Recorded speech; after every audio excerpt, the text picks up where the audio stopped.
Hello, and welcome to today's FP Virtual Dialogue, From Fragility to Resilience, Rethinking International Cooperation in the Hardest Places. My name is Maisha Alam, and it's my pleasure to be your host this morning. The COVID-19 pandemic and the Russian invasion of Ukraine have wreaked havoc on global economies, worsened food and energy crises, and put exceptional pressure on the world's most fragile and conflict-affected countries. Global supply chain disruptions, soaring inflation, and geopolitical instability are exacerbating the risks that vulnerable populations in fragile states are already facing from longer-term challenges, such as climate change and extreme poverty. In light of these compounding risks, strengthening the resilience of institutions and local communities to withstand and adapt to shocks and manage complex crises will be vital for economic growth and human security in developing countries around the world. Despite the increasing number of partners committed to promoting a new and more strategic approach to building resilience in fragile states, including, for example, through the recent U.S. Global Fragility Act, turning commitments into actions for lasting change remains a challenge. Today's conversation will address how public and private stakeholders in fragile contexts can more effectively anticipate complex risks and what absorptive, adaptive, and transformative interventions can drive substantive impact. Thank you all for tuning in, and a big thanks to Food for the Hungry for helping us make this event possible. Before we get started, we want to be sure that we can hear from you, our audience. We have hundreds of people tuned in and watching our live streams on social media around the world. We've reserved a portion of this event for questions from our global audience. Here's how to write to us. If you're on Zoom, click on the Q&A button below and submit your questions. Please be sure to tell us your name, organization, and location. If you're joining us on the phone or watching the live stream, you can email us your questions. The address is events@foreignpolicy.com. Of course, we encourage you to chime in on social media and be sure to use the hashtag #ResilientDev. All right, so let's get started. I'm delighted to start our program this morning with Mark Vizo, President and CEO of Food for the Hungry. Mark has a 30-year career in international relief and development and has held key leadership roles at the Institute for Development Impact, PACT, World Learning, and World Vision US. Mark, welcome, and thank you so much for joining us today. Well, thank you so much for having me. It's an absolute pleasure to be here on the panel.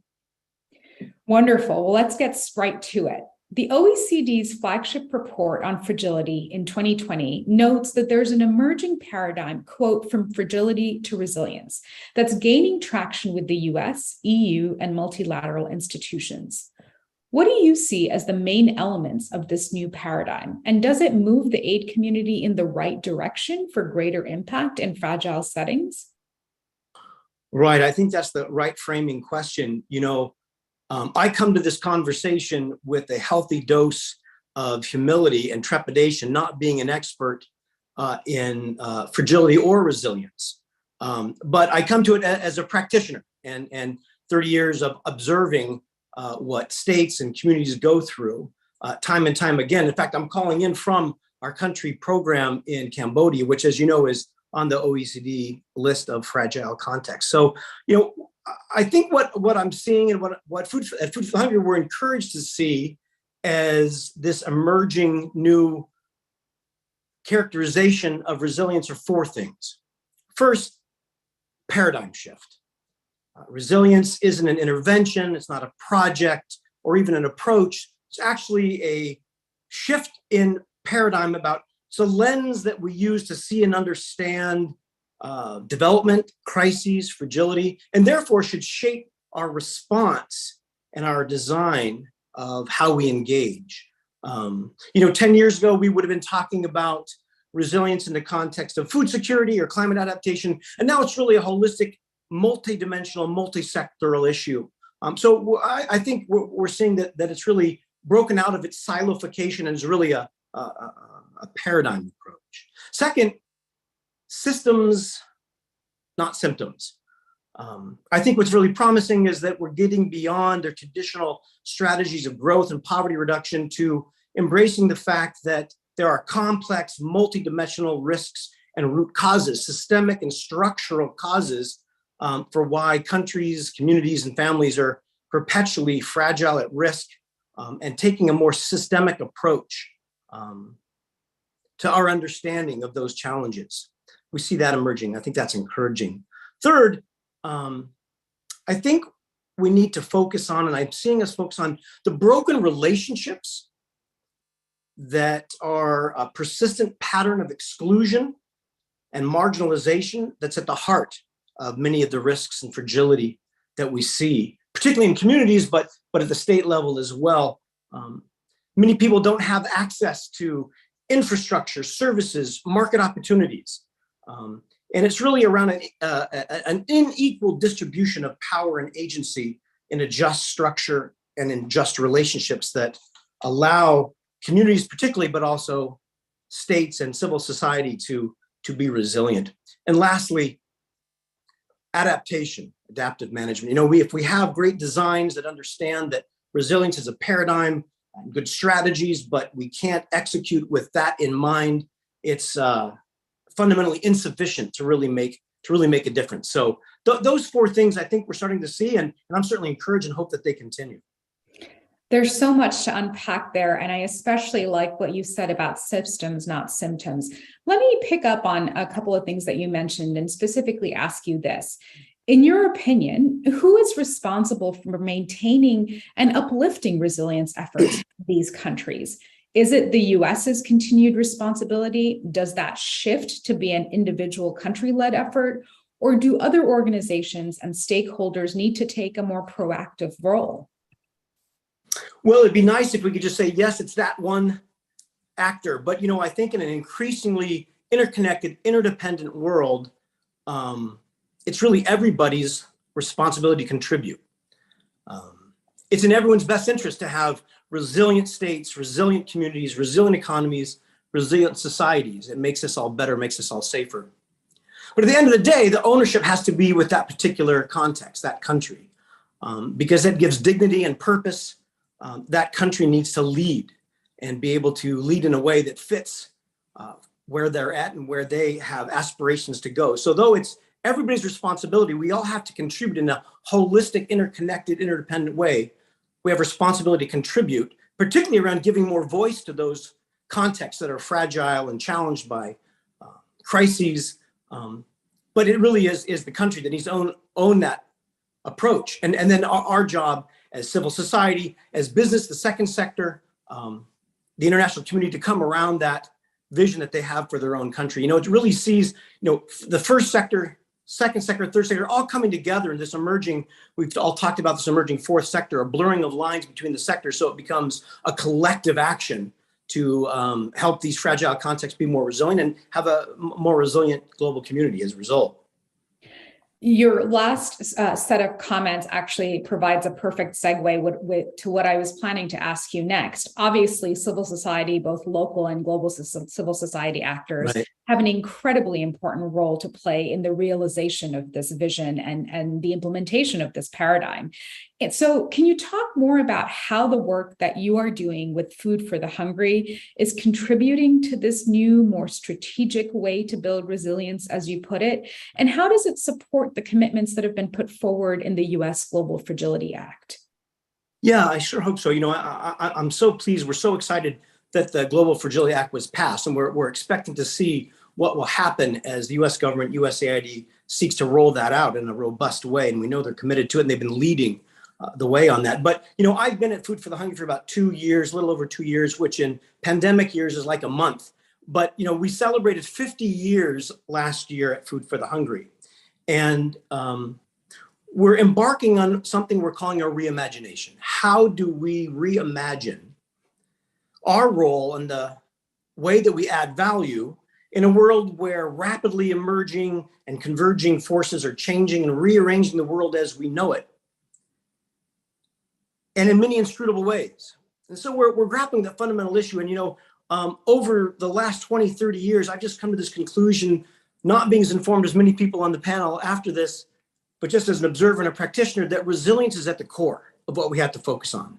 For those contexts, those communities, those countries, even families that are on the edge, that are fragile, but also just in development in general, that if we take a shared resilience-based approach, that collective action, we'll make progress. I think, there's a couple things at Food for the Hungry that we're building on as we look to our next 50 years. Systems thinking, making sure that we go in and understand what are all the systems, the structures, the dynamics at play that make a community, a society, a state more or less resilient. Second, human-centered design, making sure that we're able to understand what it is that those countries, those communities really want to do for themselves. And lastly, adaptive management, making sure that we learn, prototype, fail, try again, and do that collectively. And so at Food for the Hungry, we're trying to do that. We have a new pilot starting in Guatemala around social accountability for resilience. And so we're trying some of these tools. And so hopefully we'll be able to play our part as civil society to contribute to going from fragility to resilience. Again, there's so much to pick up there. And, just to underscore two particular things that you said that really resonated with me. The one was about the need for reimagination, right? And the other was this human-centered design, really putting that at the core of this work and the international cooperation necessary to go forward. We have a question that I'd love to put to you from an audience member. Giacomo from UNICEF asks, what do you think are the factors to further solidify and ensure that the nexus between fragility and resilience are met? Where do you see risk analysis in the context of prevention and mitigation of fragility? Yeah, it's a great question, Giacomo. I think that, risk analysis is an essential component of trying to understand what's needed to build a more resilient community, weave a more resilient fabric. But it's not where we stop, right? I think it's a prerequisite. But then that intersection of human-centered design, systems thinking layered on top of the understanding that risk analysis brings helps us look forward to how do we move towards building those systems and structures, those practices that are able to deal with the ambiguities that we all know with conflict and climate change and COVID is even more rapidly presenting us with. And so though I think risk is absolutely essential, and so often at least in my sector, in the civil society development sector, we don't spend as much time as we should on risk analysis. But I think that's the fundamental basis upon which everything else builds. Hope that makes sense. Absolutely. Absolutely. Well, thank you, Mark.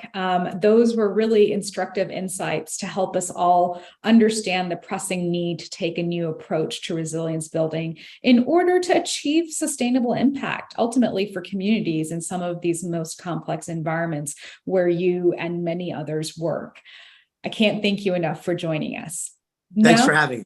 Absolutely. Now we are going to turn to our expert panelists who will highlight some of the innovative partnerships and projects that are having an impact on the ground. Joining us now, I'm delighted to welcome an expert panel, starting with Ambassador Peter Henrik Vroomen, who's the U.S. Ambassador to the Republic of Mozambique. A career diplomat, Ambassador Vroomen most recently served as the U.S. Ambassador to the Republic of Rwanda, and he's also served in U.S. missions in Ethiopia, India, Baghdad, Lebanon, and elsewhere around the world. Next, we have Dr. Allison Evans, who is Director General of Evaluation at the World Bank Group. Allison has more than 25 years of international development experience spanning policy, research, and evaluation across diverse geopolitical and multicultural environments. And finally, Sadia Madsberg, who's the president of the Coca-Cola Foundation and vice president of global community affairs at the Coca-Cola Company. Sadia manages the operations of the foundation, including grant making, and she has extensive experience developing new financial instruments and partnerships in order to direct resources from capital market towards sustainable development. Thank you again, and welcome to all of you. So let's get started with our conversation. As we were just hearing in the conversation that I had with Mark Vizo, strategically building resilience in a sustainable way is more important than ever before as we think about the fallout of recent global crises and systemic challenges, the COVID-19 pandemic, Russia's invasion of Ukraine, worsening climate change, and frequent natural disasters, just to name a few. Allison, I'd like to start with you for the first question. At the World Bank, how are you approaching the work of building resilience in the face of these and other compounding risks? And what are some strategic rather than siloed approaches that you're taking? What are the returns on investing in resilience globally? Thank you so much, Maisha, and thank you very much for including me in this great panel and being part of the conversation today. I also want to take my hat off to Mark, I think, for starting us off in a really great way, and also, I think, providing a very sort of optimistic tone around the agenda on building resilience. Clearly, these are times when it is a little hard to be optimistic, and we're all very concerned about the state of the world today.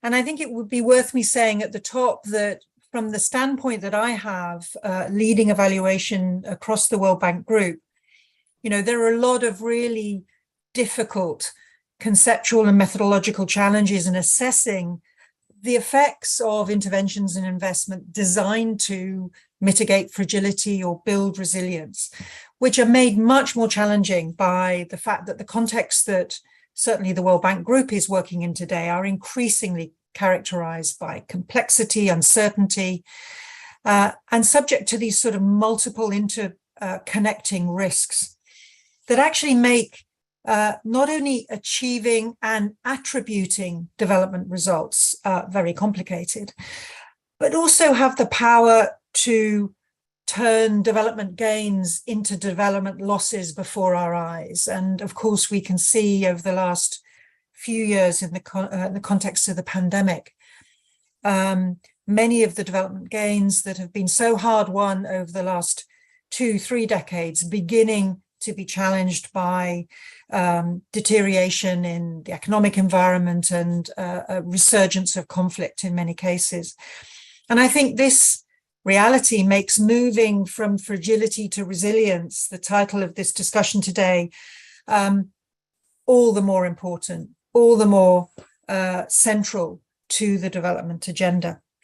Now, to particularly your question on the World Bank's approach, and I'm speaking very much from my perspective as a sort of chief evaluator, but I see a number of important trends, and I think it'd be worth just reflecting on a few of those and what we think about them. The first is that over the last few decades, there's been a massive investment in data, in analytics, to really understand the sort of drivers and causes of fragility, and to use that as a launch pad, if you like, to understand the pathways to more resilient futures. And that investment has been incredibly important, and it's beginning to frame and shape the way in which the World Bank designs its interventions and supports in its client countries. And this is really important. But it's also, I think, well to recognize that many of the aspects of fragility and the root causes of fragility are deeply political in nature and politically sensitive too. And this can actually be a real challenge for a financial institution like the World Bank, a largely technocratic institution, where many of the issues are really quite difficult for it to put front and center in its own analytical work. But without a really true, frank picture of the sort of drivers of fragility, it's actually extremely hard to do good, effective resilience work. Therefore, one of the observations we've made and recommendations we've made to the World Bank in our work has been to try and find better instruments to keep that political analysis front and center and informing the work it does, while at the same time, of course, navigating sensitivities with its own clients. The main thing is we want to avoid is that while good data and good analysis are fundamentally important for good development work and good design. The risk is if you don't take the politics seriously and don't put them front and center, what you end up with is doing a lot of the wrong things very well. And clearly that is not the outcome that ever any of us are looking to do. So beyond investing in data and analytics, which has been super important, there's obviously been a lot more financing focused on fragile and conflict-affected environments. And increasingly, of course, on the pandemic and on the climate emergency. And now most recently, the food and energy crisis. And, you know, who can argue with more financing? More financing, of course, is a critical way to try and tackle these really major sources of development stress, if you like. But of course, it's not just doing more, it's doing well. And in some cases, it's about doing differently. And what we find at times is that there is still a slight temptation to treat financing around certain sort of risk areas in sort of separate silos. So there's financing for conflict or fragility, there's financing around disaster risk, and then there's separately financing to try and mitigate climate risk. And what we need to see is much more integration across these pieces at the country level and below, because in the end, the vulnerabilities that people experience and the terrible consequences of living through these risks on a daily basis are felt at the intersection very often between living in areas of institutional political fragility, subject to disaster risk, and also climate stress. So the need to be more integrated, and that's something that we're observing.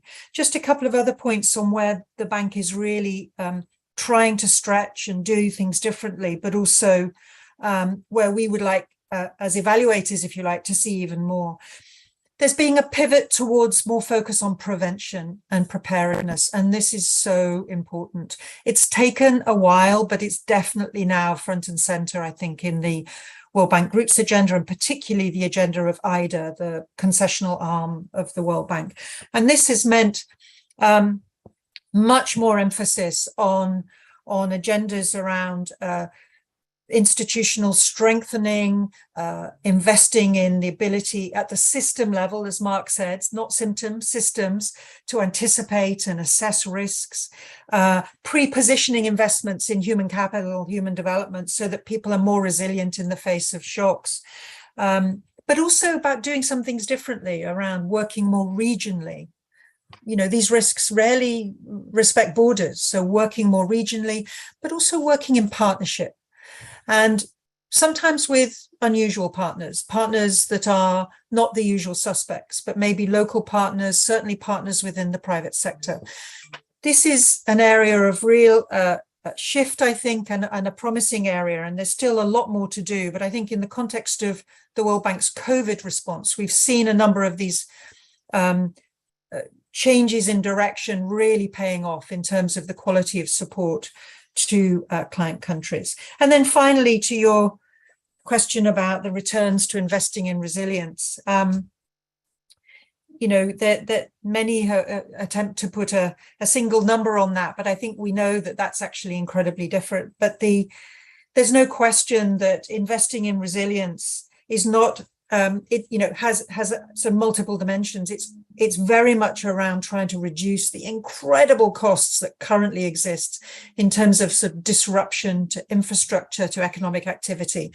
Just look at what's happened in Pakistan recently to show those costs are absolutely enormous, and they are rising, and the need to build resilient systems in the face of potential events like that in the future is just absolutely critical. There's benefits to resilience in terms of investing in long-term capability and capacity at the nation state level, but also at the subnational level. But also one thing, I'll finish on a note, that one thing we found in looking at the World Bank's response to the COVID pandemic has been that what we can see almost in real time in the context of the pandemic is the investments that were made a decade ago, 5 years ago, beginning to pay off in terms of the resilience of health systems, of social protection systems in the face of a major shock such as COVID-19. Those countries that were without such investments 5 years ago, or those investments have fallen by the wayside, have definitely done worse than those that were able to build on them and use them effectively to respond to the pandemic. I would say something that Mark perhaps didn't say, and maybe others will come up on, is that while we use the term resilience, and I use it probably as often as anyone else, we do need to be a bit cautious that we're checking ourselves, that we're simply not using a term without thinking very carefully what we mean.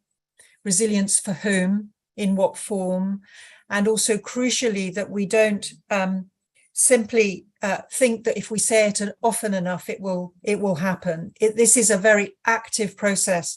And as Mark said, a paradigm shift of thinking and doing things differently. If we're serious about resilience, it's about acknowledging trade-offs, and that not all good things necessarily go together all of the time. And we need to get very honest about that. Let me actually, I love this point that you made. And Alison, let me jump in here to bring some of the other panelists on, because I think there's so much that you've said that's so interesting and rich and gives us food for thought. But I think in many ways, encapsulating it is something that you said earlier, which is definitely do more, but do it well and do it differently, and look for the connections and partnerships to make that possible. And so I'd love to bring in, Sadia, let me turn to you next, because your work has taken you through multiple sectors, but you've always maintained a really strong commitment to supporting development.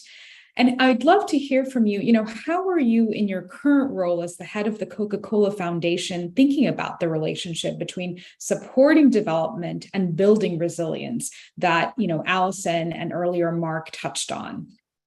Thank you, Maisha, for including me in the conversation today. And there's so much of what has been said already that I completely agree with. But I'll go back to what Mark started the conversation off with, which is that he comes to this with a great sense of humility. And I think that is something you'll find across the board, whether it's somebody in the private sector, the public, or philanthropy, that sense of humility, because it is a tall order. And right when we think we understand what the risks are and what the fragilities are, there's something new that comes into the picture, which makes us, reevaluate some of the solutions that we think we're going to work.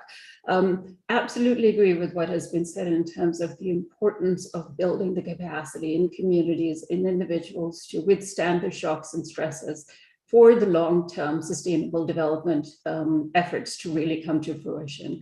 And now in my current role as the head of the Coca-Cola Foundation, it really is a fascinating part of the, system to be working in right now, because I work as part of a system which is Coke, that is the Coke company, that are the bottlers around the world, as well as the foundation.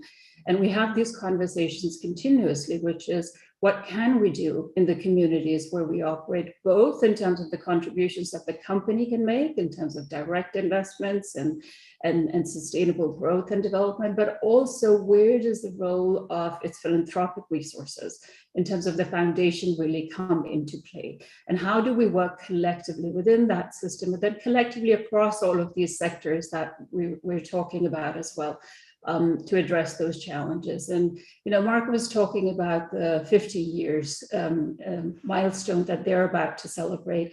In the case of Coke as a company, it's 135 plus years. And in the case of a foundation, it's also many, many years. Just to turn it into a specific example that I think links back to what Alison was saying as well. On the African continent, the company has operated for close to 9 decades. Collectively, if you look across the company and the bottler, we have around 50,000 employees that are there. For the foundations, it's important to actively contribute to the well-being, the long-term resilience and development of the communities. And there are many examples that come to mind as I think about what the foundation has been doing before I joined, but also currently doing. But the one that I think really brings to light how you can bring all of these different sectors together towards resilience building is a program called Project Last Mile. As Alison said, some of these investments, it takes a long time to build towards, and you only later on realize what the true impact can be. So Project Last Mile was put in place over a decade ago. It started off as a conversation with the Global Fund, and it was focused on a completely different challenge back then. It was about how do we help build and strengthen the health systems on the African continent to address the challenge back then, which was around HIV, AIDS, and malaria.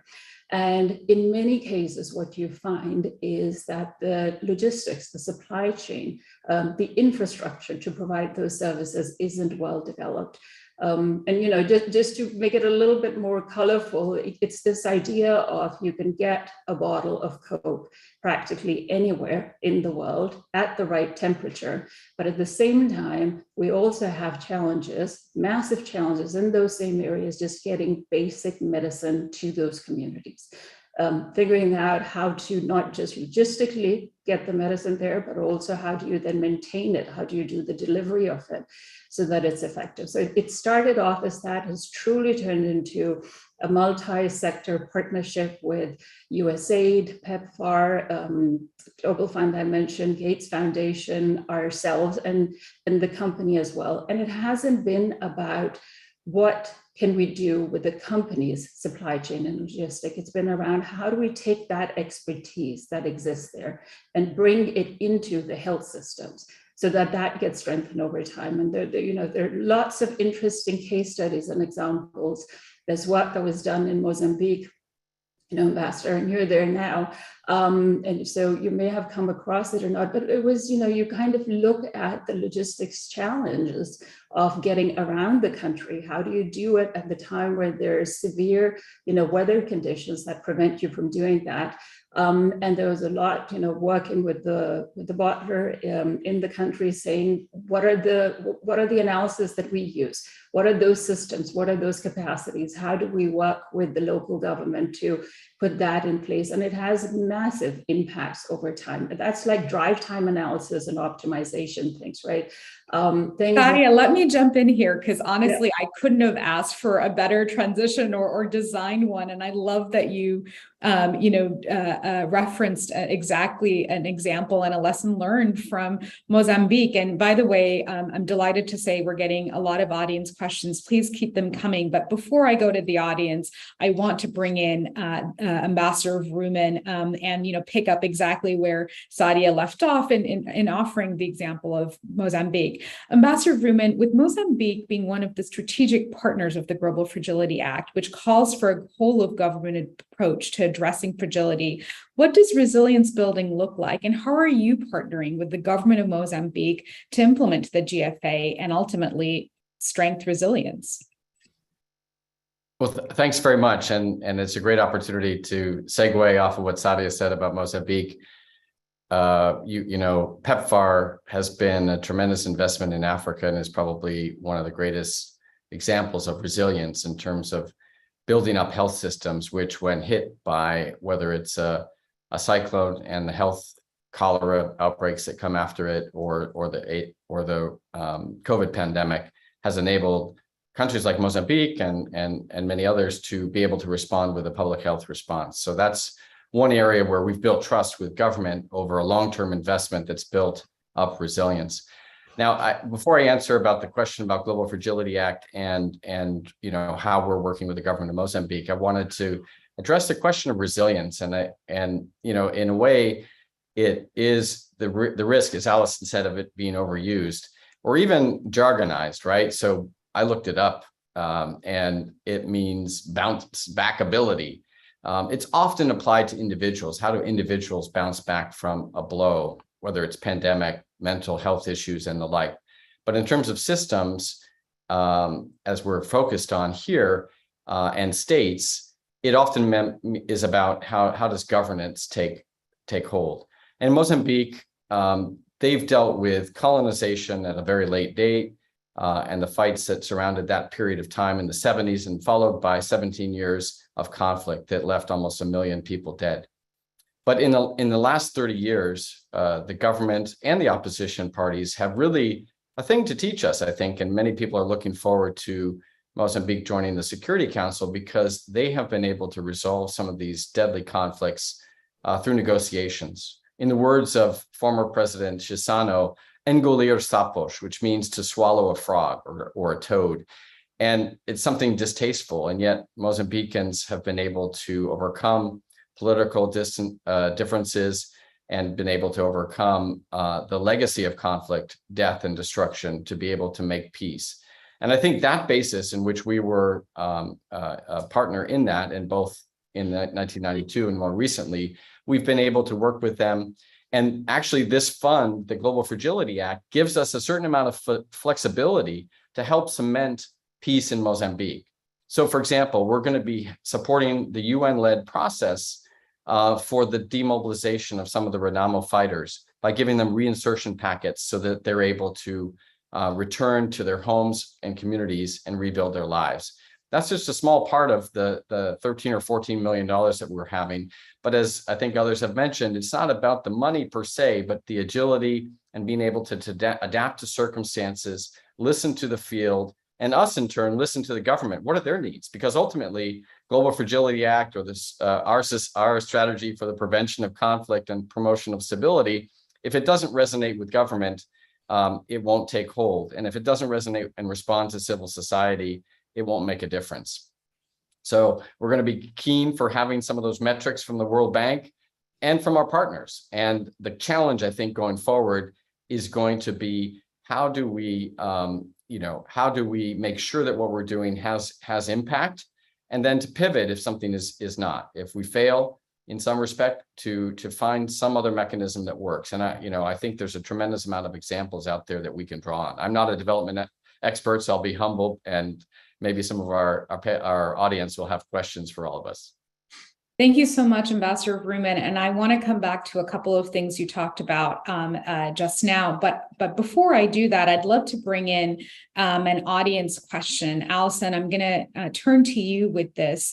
Hisham from the floodplains in Pakistan has posed a question to us about this tension between a paradigm that often prioritizes constant economic growth and a paradigm that wants to strengthen resilience, but that can be made complicated by at the expense of the environment and climate change impacts. And so I wanted to ask you, just rephrasing that question a little bit, can you talk about how do we continue to invest in, support, and build economic growth and economic development while at the same time being environmentally conscious in our approaches and not essentially damaging the environment further? How are you thinking about that at the bank? And maybe just to throw in another aspect of that, what role, if any, do country platforms play in that?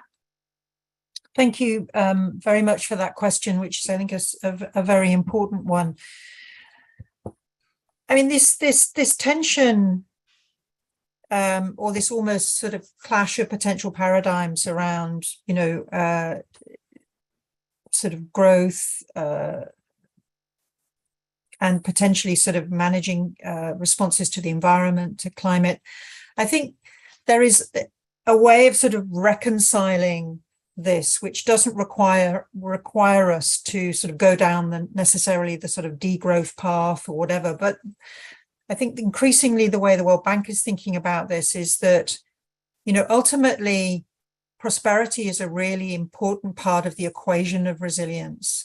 But how we achieve prosperity has to be balanced with, the quality of the environment and the reduction of climate risk. So it is a reframing and a rethinking of how we achieve prosperity, but not to underestimate the importance of people's ability to have a livelihood, to invest in their and their families and their communities' well-being as a really important component to ultimately being more resilient. I mean, there is nothing more stressful and exposing than being caught in an acute poverty trap where you do not have the means to be able to manage these risks that are coming at you. So I think we shouldn't underestimate the fact that, improved economic well-being is an important part of the solution. But how we get there, and this comes to the point about not just more, it's not just more wealth or more income, but it's the nature of it and how it gets distributed and how it gets balanced with these other objectives that's so important. And we are beginning to see that thinking, I think, take hold increasingly within the international development community. But it is a complex path to be navigated. But I wouldn't want anyone to be left with the idea that in the process of bringing forth all of these major sort of risks, we're somehow arguing that the need for economic growth and improvements in economic well-being somehow goes away. We have to rethink, and I think that's now firmly on the agenda and is core to our thinking about resilience. Mayusha, if I may just make a slight comment for this question. Yeah, please come on in. I think one of the big shifts that has happened in recent years has been this understanding of the role that nature plays for long-term well-being and economic development and economic growth. Right? In the past, we kind of used to look at nature as a thing on its own, and then there was economic development on the other side. Now we have so much data, we have so much analysis, we have so many different programs that point to the interconnectedness and the fact that nature plays an important role, both in terms of mitigating the risks that we're facing, but also in terms of driving that development. And I think there, in the area of climate change, yes, absolutely, we need to be doing a lot more to mitigate, but we also need to be focusing on the resilience building aspects of it. And I think there's some great collaborations and partnerships that are now in place that point to that.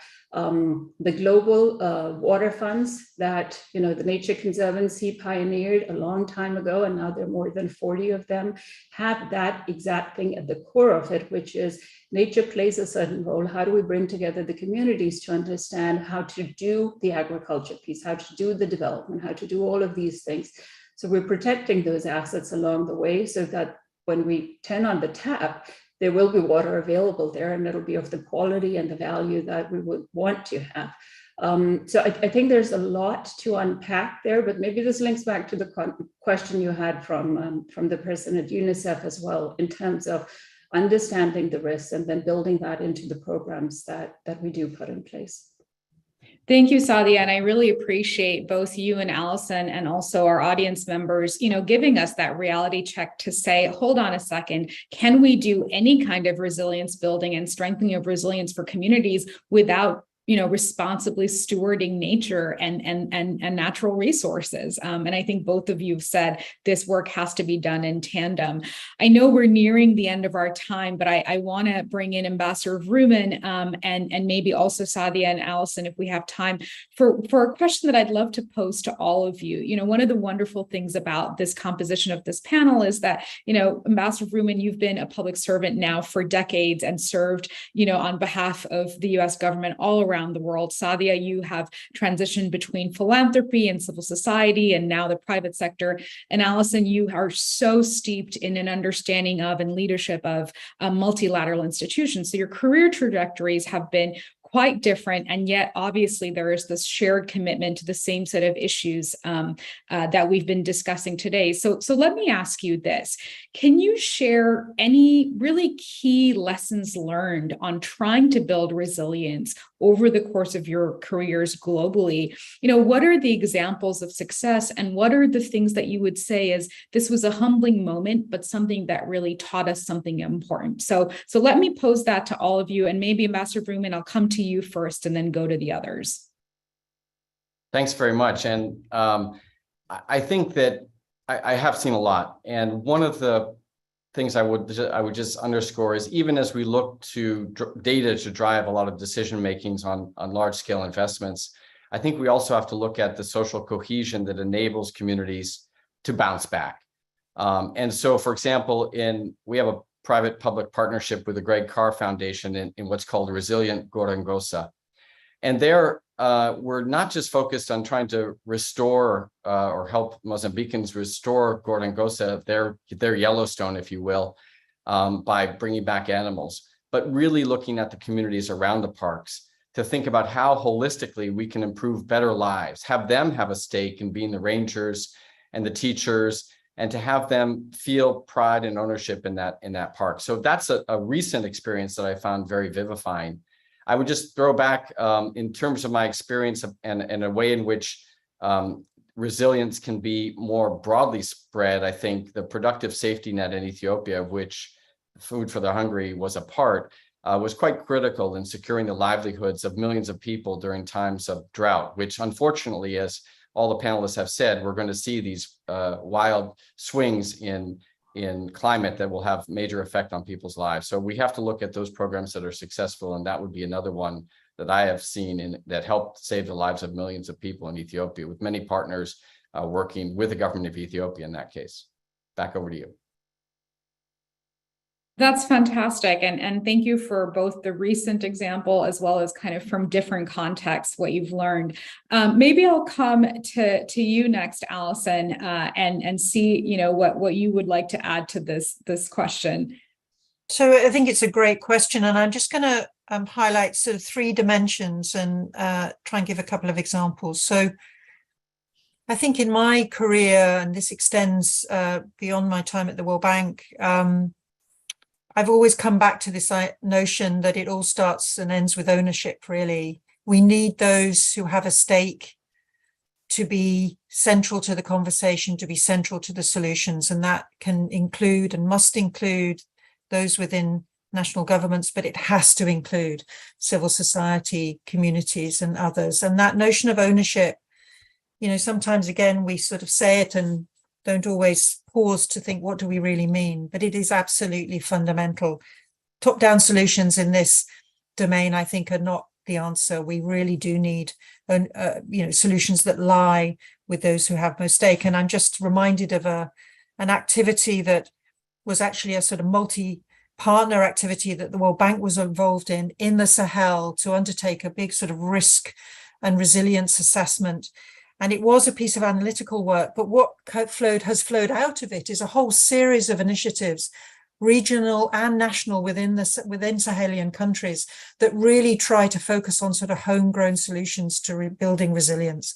And I think what was crucial about that is where they really tried to link the solutions to where the ownership really had to lie. The other is patience. This is an impatient business we're in because we're all so desperate for change. But patience and taking the long view, I think, can often be one of the most important things here. And of course, the problem with short-term crises or others is they do distract us. And of course, we should immediately respond. But it's about I think resilience requires us, if we're serious about it, to have actually a longer term vision of where we're trying to get to. And when we're taken off by short-term crises, to find our way back, to come back, to focus on delivering that long-term vision and using the full range of instruments as development actors, particularly needed to stay on course and to be patient, which means when things get tough, when the World Bank is finding it difficult to be able to deliver its support because of deteriorations in political governance or whatever, it's finding ways to stay engaged, to stay in the conversation, even if it means having to work differently. And then finally, it's just that in the end, this is a collective action challenge. No single institution has it in its power to kind of lead on this agenda. We all need to be engaged, and seeing it as a collective action problem, I think, if we start that way, it means that we start off the way we really want to carry on, which is to bring as many stakeholders into the agenda as possible.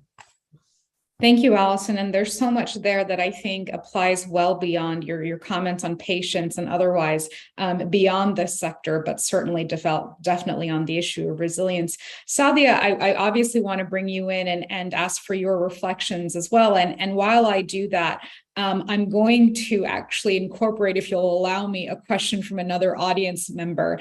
Wafa Al-Daily, asks about how how we can think about, the insights that data offers in order to drive decisions, and specific examples of success, where public and private partnerships have really yielded immediate as well as long-term results. So thank you for allowing me to throw that in there as you offer reflections from over the course of your career.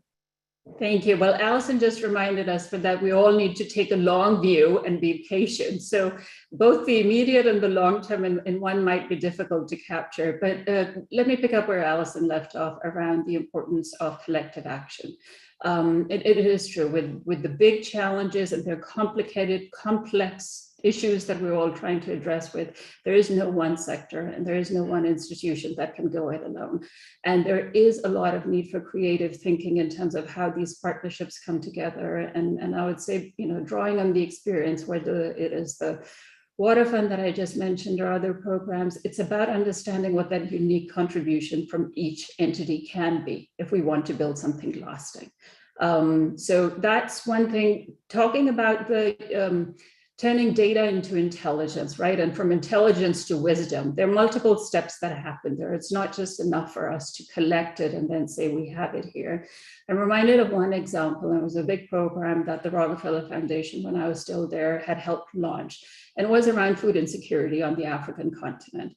And it initially started off as a research project with the World Food Program to say, okay, how do we understand what those risks and vulnerabilities are related to climate change and how it impacts the food systems? And once that was in place, it was fascinating because then, we all sat together and said, so what's the next step? Where do you go from here? Now we know what those risks and vulnerabilities are. And that really led to the creation of what's now called African Risk Capacity, which is a specialized agency of the African Union. It has both the responsibility to do preparedness planning, so understand what the risks are, whether it's drought, flooding, others, and then say, as and when those things happen, what are the plans that we can put in place immediately so that the impact on the communities of those disasters can be minimized. And then there's an insurance mechanism that is owned by the states that is attached to it. There's a lot of donor commitment that went into it, but it really, that too took a very long time to put in place. And there are, learnings along the way of what's working, what's not working, but some of the impact was immediate and some of it was long-term. Thank you so much, Sadia. It's really interesting as I listen to the three of you speak, as you were answering, despite the different trajectories, there's a lot there that I think is common. You've talked about patience, you've talked about humility, you've talked about learning in real time and adapting, something that Mark alluded to earlier, right? Adaptive management and course correction when necessary, building on what already exists. And perhaps, one of the most important things you said was how to ensure that there is partnership and collaboration and cooperation, as was the theme of this event, between international actors, whether that's donor countries or multilateral institutions or multilateral development banks, civil society, national governments, that has to be always what we're talking about and doing. And Sadia, I especially liked the comment that you made about data into intelligence and intelligence into wisdom. I know that will be something that's very important for our work and my team's work going forward as well. Before we finish up, let me just ask if there's anything else that any of you wanted to add that we didn't get to or that I didn't ask you about as you think about these issues, and more importantly, as you continue to do the important work that you are doing in your respective countries, contexts, sectors, and so on. What would be the last kind of parting thought that you'd like to leave our audience with? If I might step in and please, yes, Ambassador. On that. Two things. One is that the data can help you respond to crisis. It can help you bounce back and be resilient and devise programs and systems that really, for example, with PEPFAR, as I've said, can help target the assistance, the antiretrovirals to people who have HIV. Much harder to find out how to prevent future infections. And that's where Ambassador Debbie Birx came up with the DREAMS program of young girl ambassadors who are talking to other young people in the society, in the community, people who are either affected with HIV or infected, and how they can bring about change. And then for us in positions of power to be humble and to listen to young people, to people who are on the margins. And for me, it's been trying to be intentional about wherever it is, people with disabilities, for example, who in humanitarian crises like in Cabo Delgado or people in Tigray, these are places where people with disabilities are often forgotten, but they're often, not to use mixed metaphors, but they're also often the canaries that can tell you about broader problems that are at stake, and where we who have positions of power, have budgets, have programs, need to be adaptive and help address some of those needs so that we're more effective for the broader populations that we hope to serve. Thank you so much. Absolutely. And Allison, please come in.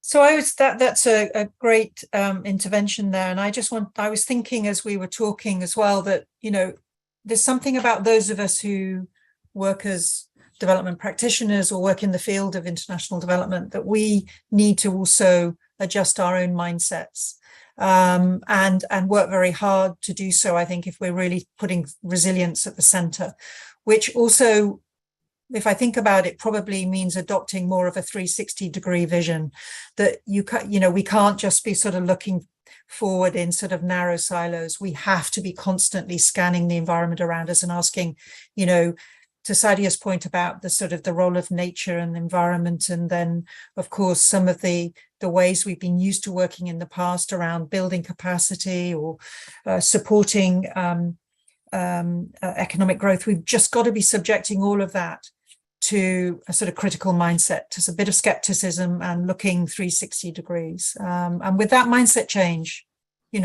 maybe we'll make more of this a reality. Thank you, Allison. Sadia, very, very quickly, we're almost out of time, but just a very quick intervention, final comment from you. Well, I'll add to what was being said in terms of the importance of resilience at multiple levels, and that building that into the institutions and the partnerships that we're building as well. I mean, I started off with Project Last Mile as an example. I'll end with that. It was developed for a completely different challenge, but with what the COVID pandemic had exposed us to, repurposing quickly, figuring out how to adapt along the way as these challenges and the world changes, I think is critical to making these partnerships a reality. Thank you so much, Sadia. And unfortunately, we will have to end it here. Today's conversation has been never been more timely, and I know it's been incredibly informative. To all our speakers, thank you again for joining us to share your perspectives, and a big, big thanks to Food for the Hungry for supporting this event.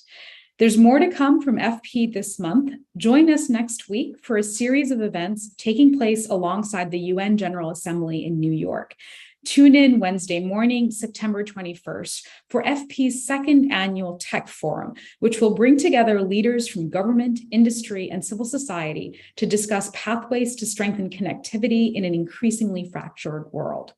And Wednesday evening, also on September 21st, we'll be back with a live stream of our in-person event, Ukraine, a Test of the Multilateral System, which will explore how international institutions can more effectively address the fallout from Russia's war in Ukraine. So stay tuned for updates and find out more at foreignpolicy.com/events. Take care and see you soon. Goodbye.